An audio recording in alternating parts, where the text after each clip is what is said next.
Yahoo minasan, welcome back again with Mr. K di sini. Aduh, kalau suaraku kurang maksimal maafkan ya. Bibir Mr. K lagi sariawan nih. One Piece chapter 1032 akhirnya udah rilis di Manga Plus. Well, karena manganya udah rilis, monggo without any long again, it's time to react new chapter, okay? Let's go! Judul chapter 1032 versi resminya adalah Pedang Kesayangan Oden. Judul di chapter kali ini kayaknya berhubungan sama pedang Enma yang tiba-tiba memberikan respon aneh setelah mendengar suara samisen yang dimainkan oleh Yori yang merupakan penerus asli dari pedang Enma milik Kozuki Oden. Lanjut di bagian cover judul, diisi oleh Yamato yang sedang mengantarkan barang bersama 2 ekor kucing hitam. Cover judul chapter 1032 masihlah requestan dari fans, jadi harusnya gak ada informasi tersembunyi di cover ini ya. Ya, tapi unik aja sih, cover judul kali ini menggambarkan keluguan Yamato yang bikin Mr. K senyum-senyum sendiri. And now ke menu utamanya, dimana chapter kali ini dimulai dengan memperlihatkan Marco yang lagi dalam wujud juannya dan membawa Izo terbang dengan memegangi kakinya. Keduanya di momen itu dijelasin lagi menuju ke tempat iblis api buatan Kanjuro berada.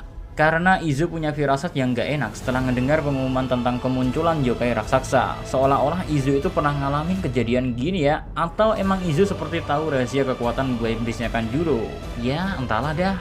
Menariknya lagi seperti yang kita tahu kalau iblis api itu sekarang berada di tempat Yamato berada, atau tepatnya di lantai 2 bawah tanah dari Kastil Kaido. Soalnya Kazinbu seperti yang kita tahu ya bisa ngebakar apapun yang dia lewati. Jadi mudah buat Kazinbu yang diarahkan ke lantai paling dasar dari ruang bawah tanah buat bisa sampai ke tempat tujuan.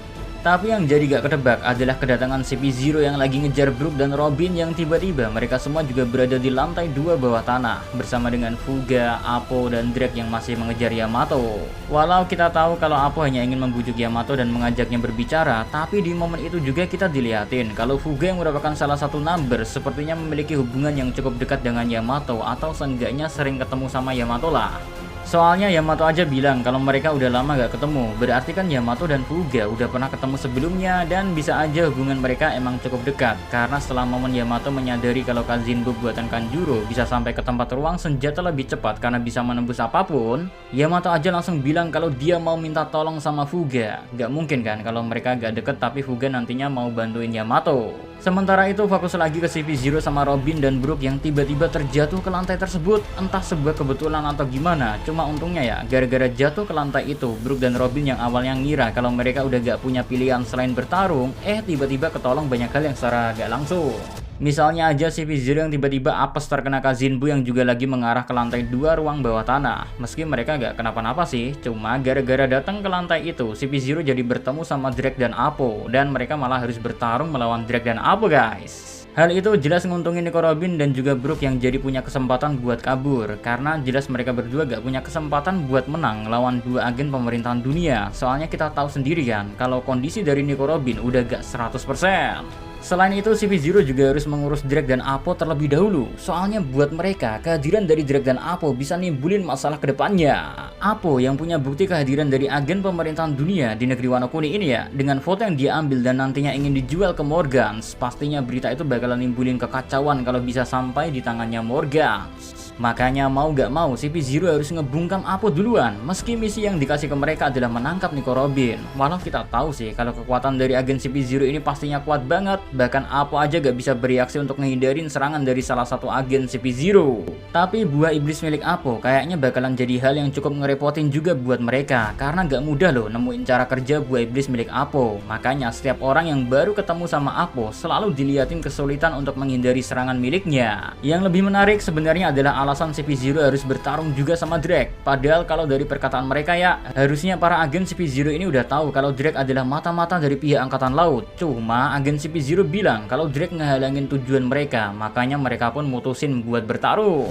Momen itu mungkin sedikit ngebingungin buat beberapa orang yang baca. Soalnya kenapa meski udah tahu Drake adalah bagian dari angkatan laut, tapi agen dari pemerintahan dunia ini tetap bilang kalau Drake ngehalangin tujuan mereka. Ya meski masih gak bisa dipastiin apa alasan aslinya, tapi ada 2 kemungkinan paling besar. Yang pertama ya, anggota CP0 gak mau ada satupun orang yang tahu kalau pemerintahan dunia ngirim mereka ke negeri Wano Kuni. Makanya mau itu dari pihak angkatan laut sekalipun bakalan mereka coba hilangin biar bukti keberadaan CP0 di negeri Wano nggak bakal ada. Atau kemungkinan yang kedua adalah hubungannya sama organisasi SWORD yang dipimpin oleh Drake. Apakah mungkin kalau CP0 udah ngetahuin hal ini, dan kalau iya pastinya tujuan dari mereka saling bertabrakan. Makanya CP0 juga gak mau anggota SWORD punya informasi kalau pemerintahan dunia ngirim agen rahasia miliknya ke negeri Wano. Informasi itu pastinya gak diinginin sama CP0 untuk bocor ke organisasi lain. Soalnya kalau tujuan dari SWORD juga mengetahui kebusukan dari pemerintahan dunia maupun angkatan laut, informasi keberadaan CP0 di negeri Wano Kuni jadi bukti yang cukup kuat kalau pemerintahan dunia emang selalu terlibat di belakang layar.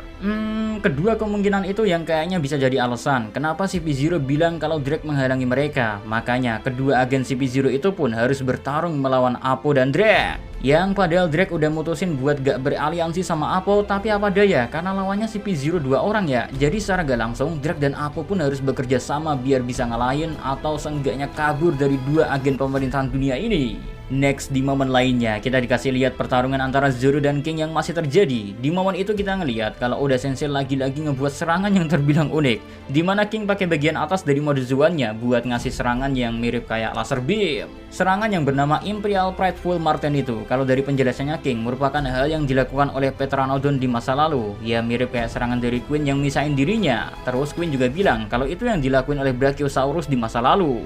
Emang ada-ada aja dah imajinasi dari Oda Sensei ini. Ya anggap aja sekalian belajar tentang sejarah dari dinosaurus meskipun sedikit agak ngawur. Fokus lagi ke pertarungan Zoro sama King, dimana Zoro juga sebenarnya udah nyoba ngelakuin beberapa serangan pada King, kayak pakai serangan 360 pound Phoenix Cannon terus Kokujo Otatsumaki, tapi kedua serangan itu masih gak bisa ngasih luka ke tubuh King.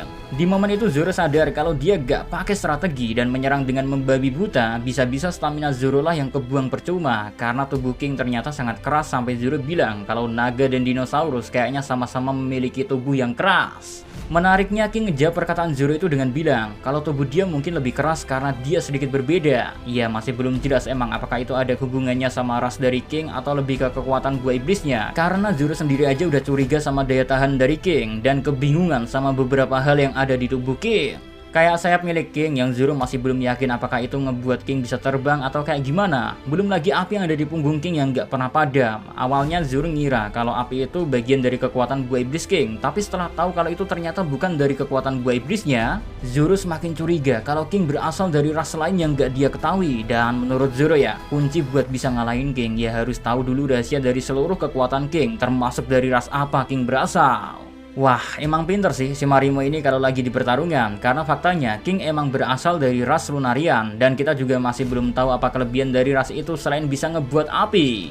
Jadi mungkin aja di pertarungan Zoro nantinya bakal ada tambahan informasi yang ngejelasin secara lebih lengkap tentang ras Lunarian ini guys. Terakhir, momen yang berhubungan sama judul dari chapter ini, yaitu tentang pedang Enma yang tiba-tiba bereaksi saat mendengar suara petikan Samisen. Di momen itu, setelah King dan Zoro beradu pedang, dan Zoro terlempar cukup jauh karena serangan dari King, pedang Enma milik Zoro tiba-tiba aja menyerap kembali haki Zoro, kayak awal pertama kali Zoro mencoba menggunakan Enma. Entah itu dipicu oleh suara Samisen dari Yori, atau sebenarnya gak ada hubungan apa-apa. Atau akankah ada plot twist lain yang berhubungan dengan Enma, misalnya ditampilkan lagi Amino Habakiri lah. Gak ada yang tahu akan hal ini. Tapi sebenarnya kalau misalnya boleh jujur ya, hal yang paling membuatku berpikir adalah apakah hal ini jadi pertanda kalau di next chapter kita bakalan diliatin pedang Enma yang berubah jadi hitam. Ya kita tunggu aja dah apa yang bakal terjadi di chapter selanjutnya. Karena yang menarik juga kemunculan Yuri atau Komurasaki yang kembali baru dimunculin oleh Oda Sensei, dan momennya pas banget waktu Orochi lagi sendiri pula. Terus karena Orochi udah kehipnotis sama kecantikan dari Komurasaki, makanya Orochi aja sampai bilang kalau ini emang mimpi, jangan bangunkan aku. Gimana nih apa yang bakal dilakuin sama Yuri setelah berdua aja sama si Shogun ganteng itu? Apakah ada kemungkinan kalau Hiyori sebenarnya udah menerima pelatihan dari Denjiro dan Hiyori memiliki kemampuan bertarung makanya pede bisa ngalahin Orochi? Atau bakal ada kejutan menarik lainnya yang udah disiapin oleh Oda Sensei buat ngeberesin tuh Shogun paling baik hati, paling bersih. Dan info penting terakhir, sayangnya no breaks next week, yang berarti minggu depan chapter barunya bakalan rilis seperti biasa. So, segitu aja buat react One Piece chapter terbaru kali ini guys. See you again next time. Adios di Karamelos. Stay safe everyone. Salam